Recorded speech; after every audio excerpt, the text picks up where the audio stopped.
Hi everybody. So in today's lecture, we are going to talk about how to create your annotated bibliography. So let me make this a little bit bigger. So for your research paper, you should be working on an annotated bibliography. And the first step in figuring out how to create your annotated bibliography will be to look at the directions for that assignment. And remember that you can find these by going to the research paper packet that was given to you probably several weeks ago, depending on which class you're in, but at the beginning of the research paper unit. So grab that handout and you'll see an annotated bibliography directions. You'll also see an example of what this looks like when it's all done. And so those are useful things to have. Okay.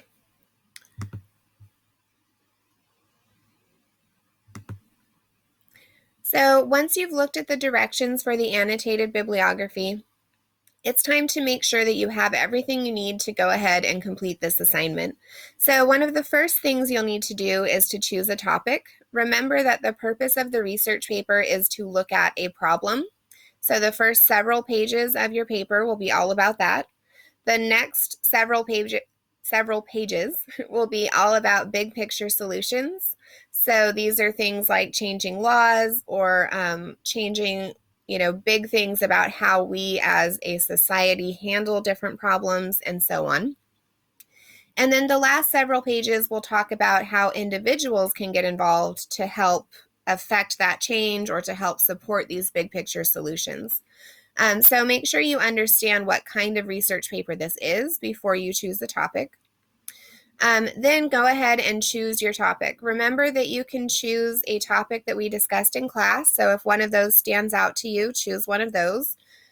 Or you can choose your own that we haven't talked about. That's fine too.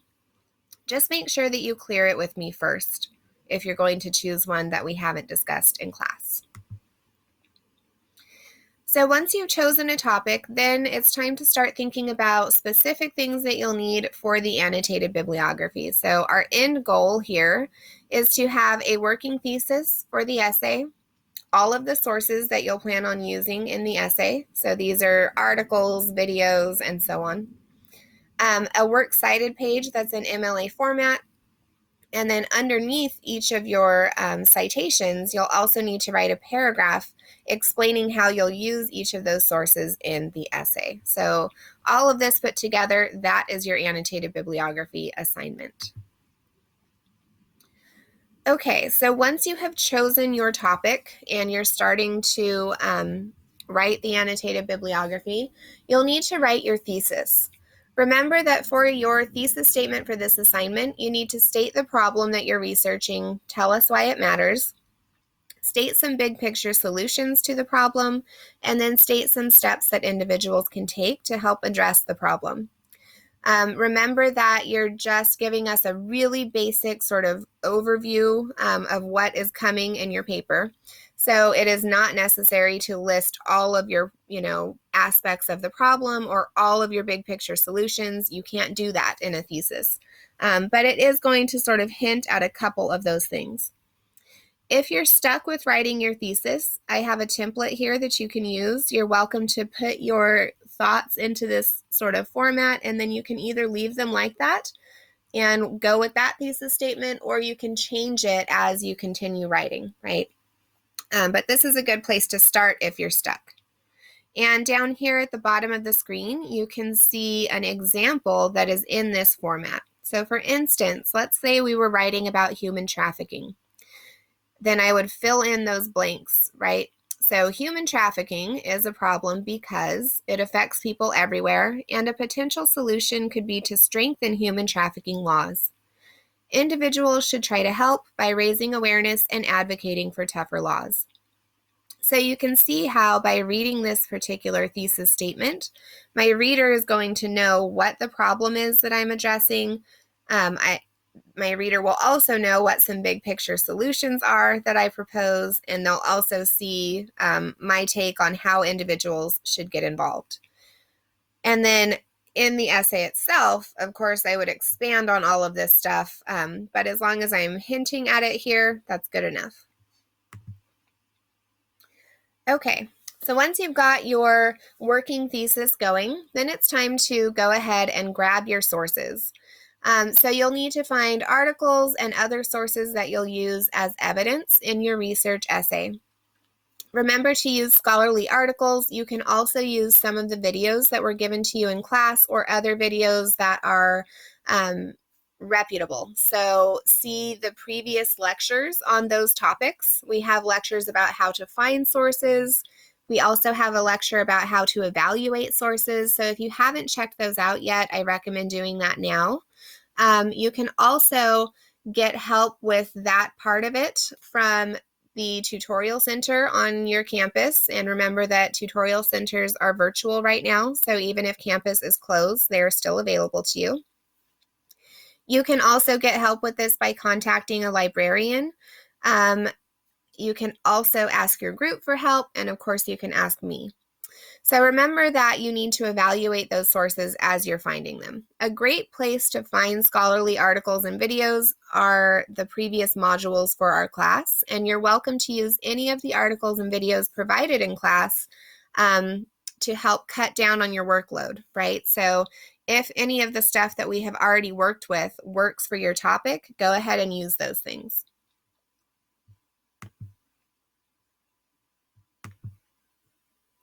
Okay, so once you have all of your sources that you need for this paper, then you need to create a works cited page. So you've all written essays by now. Hopefully you have created works cited pages by now, and this is just review. But if you need help, you can use a handbook if your class has a handbook.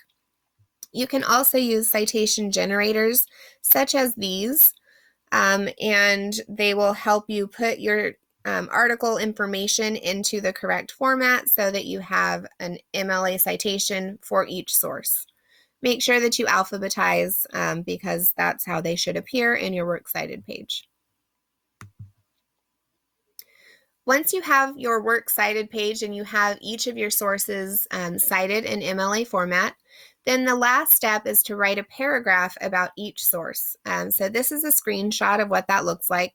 This is the citation here, and then this is the paragraph where the student has explained what she is going to be doing with this source in her paper. Remember that you're only required to have 4 sources for right now. If you add additional sources later, that's fine, but you don't need to have all of them for your annotated bibliography. Of course, if you have more and you want to write annotations for them just for planning purposes, that's totally fine too. So now that you've done all of the work, you should put everything together into one document. So on that one document, you'll need to have your thesis statement, then each MLA citation, and under each citation, you'll have a paragraph explaining how you will use the source in your essay. Once all of that information is in one document, that's what you're submitting. That's your annotated bibliography. So make sure that you are saving it as a PDF or a docx and then submit that to Canvas for credit. You'll also want to hang on to this assignment because this is going to be your works cited page for your draft and your final draft of the essay. And if you add additional sources, then make sure that you add those citations as well. And then before you turn it in for the final draft, just delete the annotations off of there. So a quick recap of your annotated bibliography. Choose a topic for the research essay, write a thesis, find your sources, create a works cited page, add those annotations, and then put all of this stuff together to create your annotated bibliography.